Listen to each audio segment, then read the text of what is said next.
Do you ever wonder what advanced saxophone players keep in their saxophone case? Well, in this video, I'm going to show you some of the tools that an advanced saxophone player might keep in their saxophone case.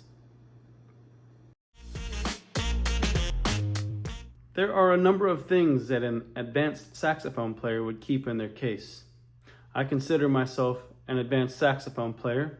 I've played all the way through high school and junior college, making all the honor bands. I've also played at a Division I college on the West Coast, and I've been in an 18-piece jazz band, professional jazz band. I've played in studios, I've got recorded albums, and through these years and experience, I have learned to keep certain tools and items in my bag and in my saxophone case to ensure that I am prepared.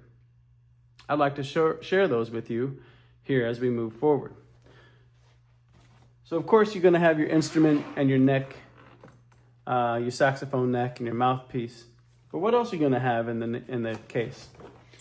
Things like your neck strap. I got my neck strap in my case. This is something you're always going to want to carry with you. I've also got a little rag. This rag helps me clean my keys. Sometimes when I'm playing, in the middle of playing, condensation gets on the keys, and so I can dry them off with the rag. I also have a reed case. In this reed case, I have new reeds that haven't been used, and I have other reeds that have been used. I call these my concert reeds. These are concert ready, which means I've practiced on them, I've played on them enough, and I'm confident that they are a solid and good reed. I've also done a little work on them. In this reed, I also have my plastic reed, and then I have this little thing called a spit sponge, which can help with your stickiness of your keys. If your keys get sticky as you play, you can use a spit sponge, put it between the pad and the horn, pull it out, and it'll help keep that stickiness from happening on your keys.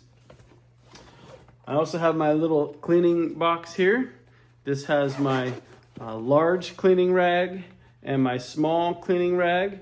For when I'm done playing, I clean my horn. I also have a polishing rag in here. I can polish the fingerprints and take them off of my horn. And there's a swab for my mouthpiece as well. So I have my cleaning bag. I have this Reed Geek here. This helps me keep my reeds in tip-top shape, and it increases the longevity. I highly recommend picking one of those up. I'll leave a link in the description for the Reed Geek. And a pencil. I have a pencil. All good musicians will have a pencil in their bag. If you're playing sheet music, or you're in a studio, or you're out playing in a concert or rehearsal, you want to have a pencil in your bag to make notes and ensure you don't make the same mistake twice, right? You can circle key signatures and codas and that sort of thing.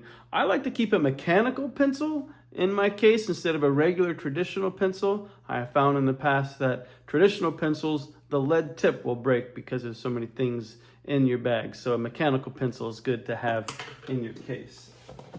I also keep clothespins. Clothespins are handy to have if you're playing sheet music, if you're doing outdoor concerts, to be able to pin the music to your music stand so it doesn't fly away if there's some wind around you. And one of the other things I have is a brochure, contact information brochure. If I'm out playing in a restaurant or something and someone would like to hire me for a private event or a wedding, I make sure to have some contact information with me in my bag. Something else I take with me all the time is also a saxophone stand, so I can put my saxophone down in a safe place and I know it's not going to get bumped or knocked over. And one last thing is, if you're playing in high school or college, or even a big band or something like that, it's nice to have a music folder to keep all of your music in there and keep you nice and organized as you go in and out of rehearsals and concerts. And that's what I have in my saxophone bag. Well, I'd like to thank you for tuning in to the Saxophone Workshop, where we teach saxophone and talk saxophone. I hope this video was valuable to you and you learned something about what to keep in your case. If you did get something out of this video, hit that subscribe button and like this video so you can get other updates when videos are released. And that's all I have for you today on the Saxophone Workshop. We'll see you next time.